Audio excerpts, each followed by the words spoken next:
Hola y gracias por estar en bibliatogo.com. Gracias porque estamos compartiendo todos los días nuevos mensajes, nuevas reflexiones acerca de la palabra de Dios. A quienes están realizando ya su nivel esencial, su nivel de desarrollo y su nivel de fundamentos, gracias. A quienes están compartiendo bibliatogo.com con familiares, con amigos, contactos, con personas que quieren conocer más profundamente a Dios. Suscríbete a nuestro canal de YouTube. Nunca enviamos spam, nunca enviamos correo basura. Todo el tiempo estamos enviando aporte y visión, fundamento a tu vida de fe, a tu vida espiritual, para que haya crecimiento, para que haya fruto y para que todos los días te enamores más de ese Dios, de ese Padre que es eterno, que es fiel, que es único, que es perfecto y que está profundamente interesado en que seas una persona completamente feliz. Todos nosotros hemos oído predicar infinidad de veces sobre las palabras de Cristo en la cruz, pero tal vez no nos hemos sentado a observar en el Evangelio de Marcos.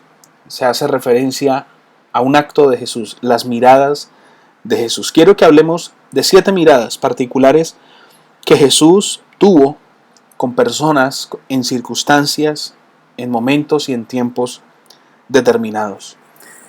La Biblia nos anuncia, nos dice que llegará un día en que usted y yo estaremos delante de Jesús. Ese evento se conoce como el Gran Trono Blanco. Nos vamos a reunir, vamos a ser raptados, vamos a ser arrebatados de la tierra, llevados en espíritu, en alma, en cuerpo, a la presencia de Dios. Y allá, estando reunidos con Él, vamos a estar puestos frente a frente, cara a cara, y sus ojos nos verán y nuestros ojos le verán a Él. Y la pregunta es, ¿cómo nos gustaría que nos viera Él a nosotros? ¿Cómo nos gustaría que Él nos mirara? ¿Con agrado? Seguramente no nos va a mirar con desprecio, no nos va a mirar con señalamiento.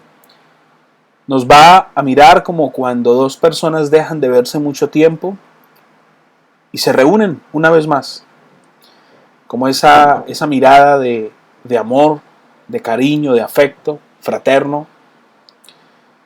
Y tal vez, en este caso, una de las miradas que a mí más me ha impactado en mi existencia como ser humano es la mirada que puede tener mi papá o mi mamá y ahora, en mi caso, mi esposa. Pero sobre todo, en particular, me encantan las miradas que me hacen mis hijas. Son miradas de amor, de profundo amor. Pero cuando era joven, la mirada de mi papá y de mi mamá determinaban muchas cosas.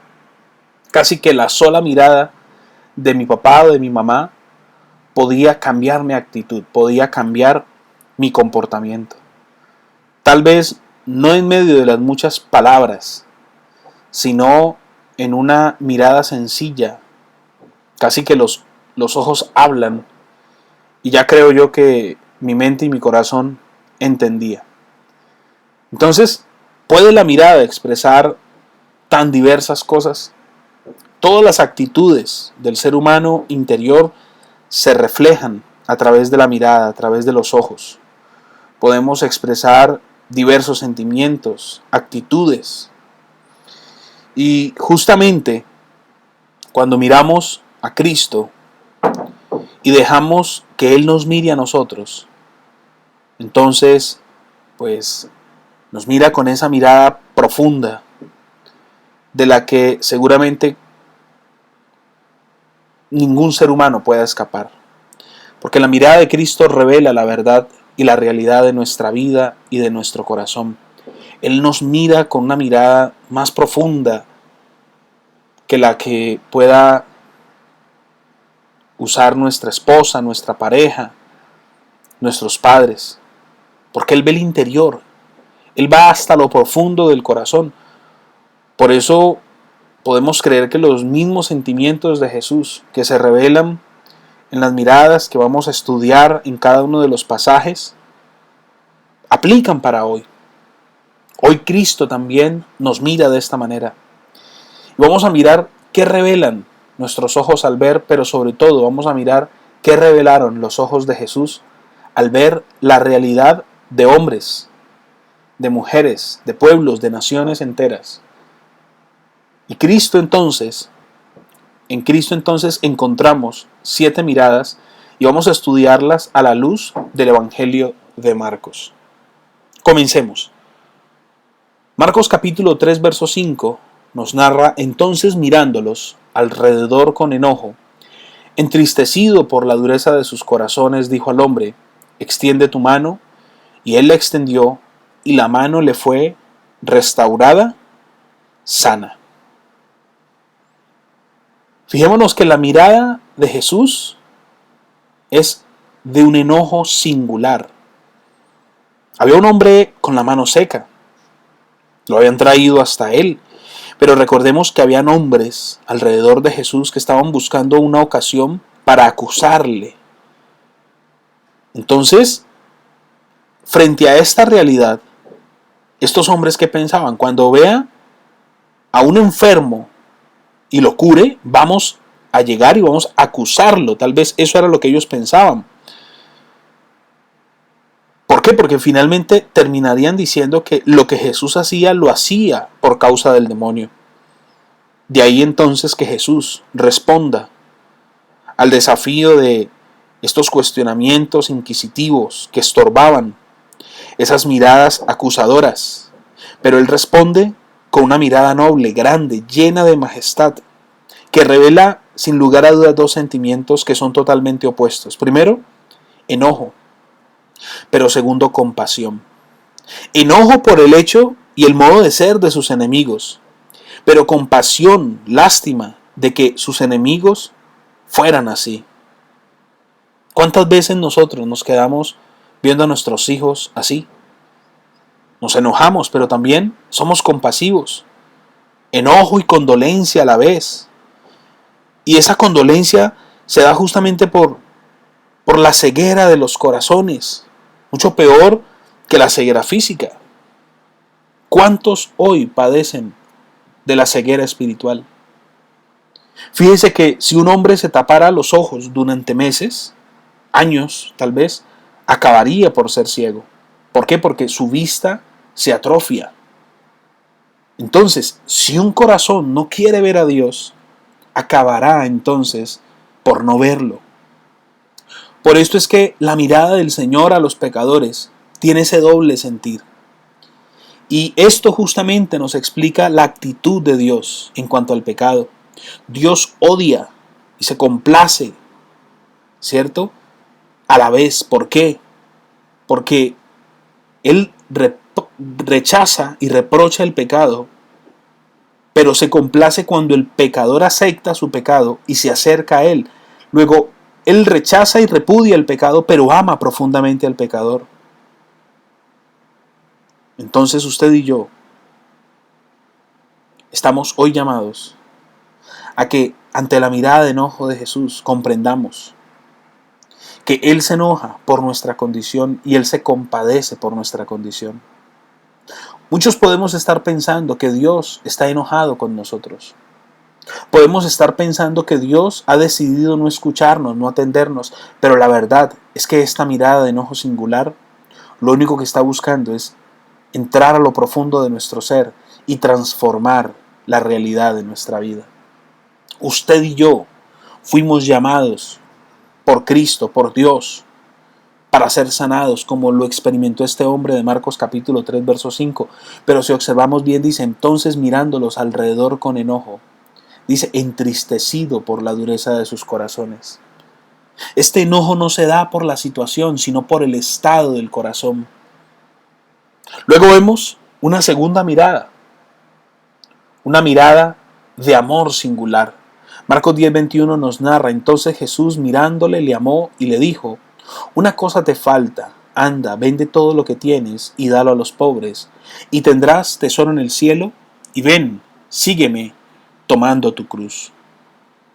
Fíjese que la condolencia que Jesús sentía por los hombres, aún de los más ciegos, se transforma en un amor afectuoso, ferviente, por ciertas personas que se esfuerzan por estar y andar en el camino del bien.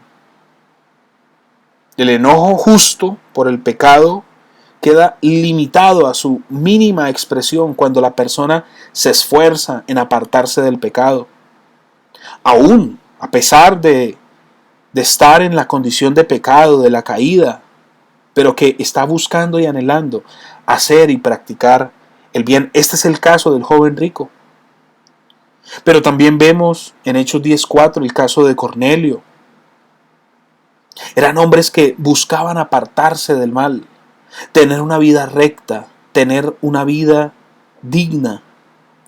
Entonces, había una gran diferencia entre esta alma sincera, piadosa, y recordemos los herodianos del caso anterior, cuando lo que buscaban era acusar a Jesús. Estos caballeros lo que estaban buscando era la caída de Jesús para acusarle y peor aún, decir que lo que hacía era por causa del demonio. Aquí vemos un joven que le pregunta a él que cómo puede ser perfecto, que cómo puede ganar la eternidad. Entonces, el joven era rico, no tenía culpa de serlo. Y era bueno, lo que es más difícil cuando ser rico, porque él mismo lo dice, todas estas cosas yo las he guardado. Entonces, por eso Jesús le ama. Y le amó a pesar de que le faltaba una cosa, la generosidad absoluta, la entrega absoluta. Gracias a Dios que Jesús ama a los que les falta alguna cosa para ser perfectos.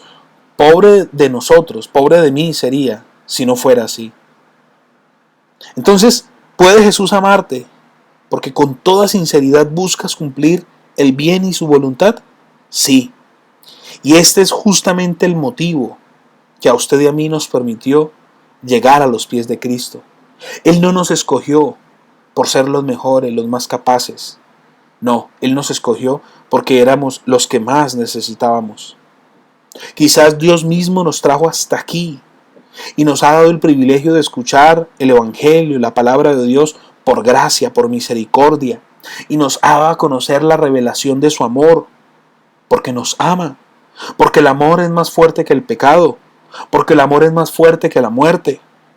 Y entonces, ahora cuando tú encuentras que tú eres posesión de Dios, que tú le perteneces a Él, que esta palabra que tú y yo leemos todos los días es una prueba patente de su amor especial y que ahora puedes sentirte seguro como un hijo de Dios, ten la plena seguridad que aunque te falte dar el siguiente paso como le sucedió a este joven rico, puedes tener la seguridad de que el amor de Dios por ti no cambia. El amor de Dios por ti no cambia. Pedro dejó todo para seguir a Jesús. Cuando Jesús le refiere esta expresión al joven, dice que el joven se va triste. ¿Por qué? Porque tenía muchas cosas. Es decir, no estuvo dispuesto a dar la milla extra, el paso extra. Entonces, la mirada del amor singular de Jesús se refiere a que tienes el anhelo en tu corazón de hacer las cosas bien, aunque te falte dar esa milla extra, dar ese paso extra. Él no te acusa, Él no te señala. Muy bien. Vamos a la tercera mirada, la mirada de advertencia.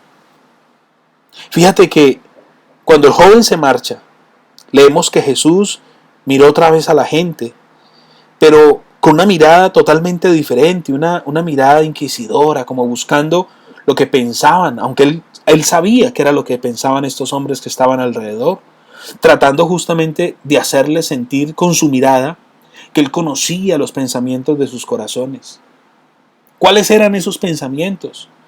Sus discípulos habían oído una cosa que les dejó completamente aterrados. Mira lo que dice. Entonces Jesús mirándolos dijo: para los hombres es imposible, mas para Dios no, porque todas las cosas son posibles para Dios. Una mirada de advertencia. Fíjate que Jesucristo responde con su palabra y con su mirada. No se trata de confiar en riquezas. Jesús no le pidió al joven que vendiera sus riquezas para salvarse, sino para que no tuviera más ocasión de confiar en ellas como medio de salvación. Es posible que este joven un día las vendiera, pero cuando ya se había hecho luz en su mente sobre la doctrina del perdón, de la redención, de la salvación, bajo las predicaciones, los discursos, los sermones de los apóstoles. La pregunta entonces es, ¿en qué confías para tu salvación? ¿En tu bondad natural? ¿En rogativas de otros? ¿En oraciones de otros? ¿Crees que puedes comprar la salvación o obtenerla o ganarla por causa de tus obras? No, solamente la obra redentora de Cristo lo hace. Por eso, el mismo Jesús lo expresa. Para los hombres es imposible, mas para Dios no, porque todas las cosas son posibles para Dios. Tanto es esto verdad, que el mismo Dios, en un amor eterno, entregó a su Hijo por amor a usted y a mí. Entonces, la mirada de Cristo, la mirada de advertencia, tú puedes ahora mismo imaginártela, esa mirada clavándose en tu mente y en tu corazón. Ahora la pregunta es, ¿en qué estás confiando hoy para tener tu salvación? El día que tú recibiste a Cristo en tu corazón, ese día fuiste salvo. Ese día tu nombre fue escrito en el libro de la vida. Pero ahora no creas y no pretendas querer ganar algo que ya obtuviste. Ahora se trata es de disfrutar la vida eterna. La vida eterna comienza aquí y ahora. Lo que Jesús nos advierte es, no intentes hacer algo que solo es tarea y obra de Dios. No trates de hacer lo que solo Dios puede hacer en tu vida. No trates de hacerlo ni con tu mente ni con tus manos, porque solamente Dios puede hacerlo. Tenemos una mirada que me parece fabulosa y es la mirada de Jesús, de aprobación, de fe. Dice Marcos 5:32, pero él miraba alrededor para ver quién había hecho esto. Entonces la mujer, temiendo y temblando, sabiendo lo que en ella había sido hecho, vino y se postró delante de él y le dijo toda la verdad. Y él le dijo, hija, tu fe te ha hecho salva. Ve en paz y queda sana de tu azote. Fíjate que esta mujer experimentó un milagro sobrenatural al instante. Solo con tocar el manto, el borde del manto de Jesús, fue sanada. Experimentó una transformación poderosa en su vida. Esta mujer se acerca a Jesús para ser curada, desengañada de todo, sin paradigmas. Lo único que esta mujer tenía en su corazón era un brote de fe poderoso en Cristo, y ella sabía en su corazón que solo tocando el borde del manto habría de ser sana. Entonces, usted podría pensar que esta mujer era una supersticiosa. Usted podría pensar que esta mujer estaba engañada, pero ella lo sabía en su corazón. Solo con tocar el borde de su manto seré curada. Entonces, ¿qué pasa? Jesús mira alrededor, dice la Biblia, ¿no? Para ver a la que había hecho esto o al que había hecho esto. ¿Fue para descubrirla? ¿Para saber quién era y reprocharle? No. Esto pensaba la gente, pero no era así. ¿Por qué miraba entonces Jesús alrededor? ¿Por qué la mujer se escondía? Preguntémonos. Jesús la iba siguiendo con su mirada. Jesús la buscó, quiso encontrarla, quiso ver quién había hecho esto. De ahí que esta mujer tome la decisión de darse a conocer. Entonces, ¿qué buscó Jesús con su mirada? No descubrir a la mujer, sino que ésta se descubriera a sí misma. Buscaba confirmar su fe, transformándola de una fe secreta a una fe pública. Qué satisfecha, qué feliz se fue esta pobre mujer enferma después de que la mirada de Jesús la traspasó, le hizo decir toda la verdad. Y esta mujer oye en el verso 34, hija, tu fe te ha hecho salva, ve en paz y queda sana de tu azote. Jesús te está mirando, está aquí ahora mismo mirando tu fe, la fe que ya tienes, pero que a lo mejor la escondes para que otros no se enteren, para no comprometerte demasiado. Entonces, nunca estarás satisfecho y seguro hasta que hayas hecho pública tu fe con una confesión pública, dando testimonio de tu fe en Cristo. Jesús se voltea, se gira para buscar quién me tocó, quién ha tocado mi manto. No, es que sentí que salió poder de mí. Y entonces los discípulos le dicen, Señor, pero es que todo el mundo está encima tuyo. Sí, pero es que sentí que alguien me tocó con una intención totalmente diferente. Cuando tú vas, entonces, a la presencia de Dios, buscando respuestas urgentes, como era el caso de esta mujer, yo creo que esta mujer tenía esta y no otra oportunidad. ¿Pero por qué la mira Jesús? Para volver una fe privada, una fe pública. Un testimonio vivo, veraz, poderoso, eficaz, de una mujer que experimentó un milagro sobrenatural y fue aprobada su fe. Tu fe, dice la Biblia, te ha hecho salva. Deja de esconder tu fe. Deja que el mundo se dé cuenta que crees en un Dios que es poderoso, fiel, amigo, santo y digno de ser creído. Vamos entonces a la quinta mirada, una mirada familiar. Marcos 3:34 dice, y mirando a los que estaban sentados alrededor de él, dijo, he aquí mi madre y mis hermanos. Fíjate que este capítulo nos cuenta que Jesús escogió sus 12 discípulos para que estuvieran con él justamente después de una noche de oración. Y que al día siguiente, pues la multitud se amontonaba ante la casa donde él estaba enseñando. Sus parientes, mal informados por los fariseos, vinieron para recogerle. Y uno pensaría, ¿no? Parece mentira que la madre, María, estuviera en esta compañía. No, ella no creía que Jesús estuviera fuera de sí, pues conocía los secretos de su nacimiento, pero amaba tanto a Cristo que temía por su vida. Y se asocia con los que querían hacerle volver al hogar de Nazaret. Entonces preguntemos, ¿pretendía aconsejarle como cuando era un niño? Por eso merecía el reproche que un día Jesús dirigió a Pedro, no conoces lo que es de Dios, sino lo de los hombres. Entonces, fijémonos que Jesús había comenzado aquel mismo día una nueva familia espiritual, la de los que habían creído y estaban dispuestos a seguir y a servir. Por eso Jesús, al oír hablar de sus familiares físicos, mira a estos otros espirituales con una ternura. Y no era un desprecio a su mamá, a María, sino una invitación a ella y a los otros. Por eso la expresión, el que hace la voluntad de mi Padre, esa es mi familia, ese es mi hogar. Era como decir, mi madre, según la carne, sí, pero hay uno más grande que ella, de él soy y a él voy. Entonces, fijémonos, qué importante es que usted y yo entendamos que ahora hacemos parte de la familia de Dios, que nuestra vida ahora le pertenece a Él y que hemos sido injertados en Él para nunca más separarnos, para nunca más volver atrás. Usted quiere ser parte de la familia de Cristo, sígalo, créalo, pero sobre todo, haga la voluntad del Padre, haga la voluntad de Dios. Esa es la mejor voluntad a la que usted y yo podemos apuntar todos los días. Tenemos la sexta mirada, una mirada para reprender. Marcos 8:33 dice, pero él, volviéndose y mirando a los discípulos, reprendió a Pedro diciendo, quítate delante de mí, Satanás, porque no pones la mira en las cosas de Dios, sino en la de los hombres.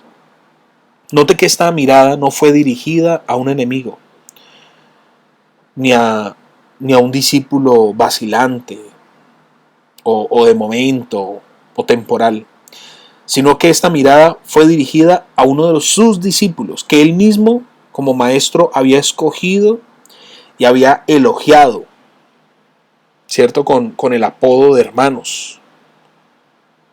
Si usted lee versículos atrás en el mismo capítulo, el mismo Pedro confiesa y dice, tú eres el Cristo, el Hijo del Dios viviente. Y este mismo Pedro había oído las palabras de Jesús donde decía, bienaventurado eres tú, Simón. Sin embargo, minutos después o horas después, el mismo discípulo se enreda en palabras que no debía decir y tiene que sufrir una mirada que tal vez le quedó grabada junto con las palabras, apártate de mí, Satanás, que me eres escándalo, que me eres estorbo. Pero note que la mirada está en plural, ¿sí?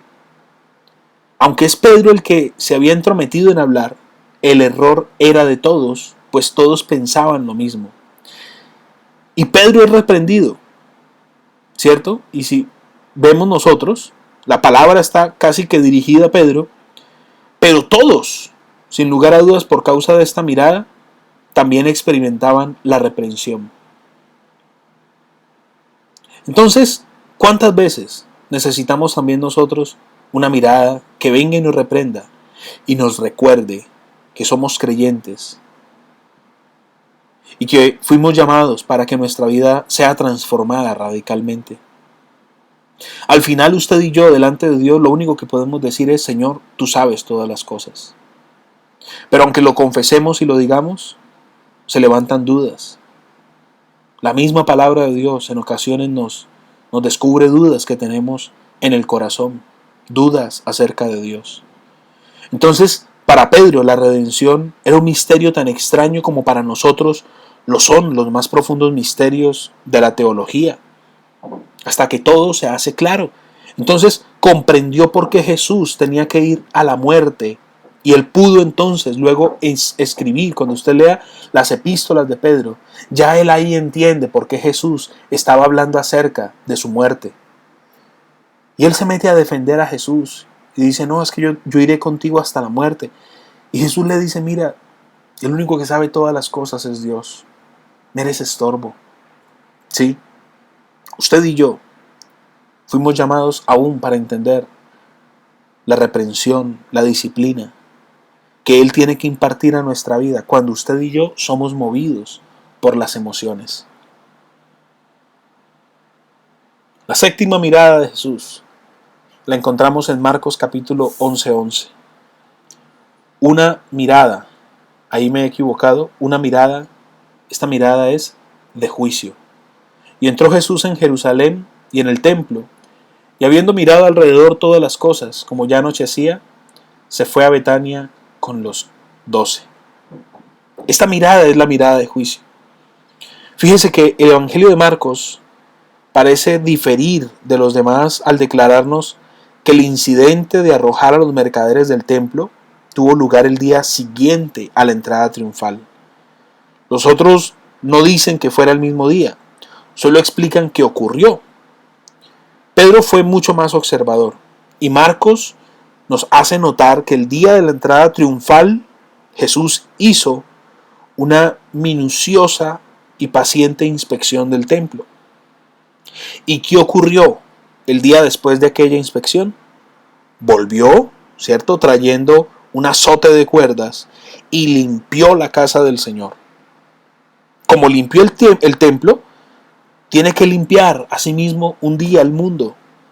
Y la mirada que hizo huir a estos mercaderes se proyectará también sobre los pecadores que existen en el mundo.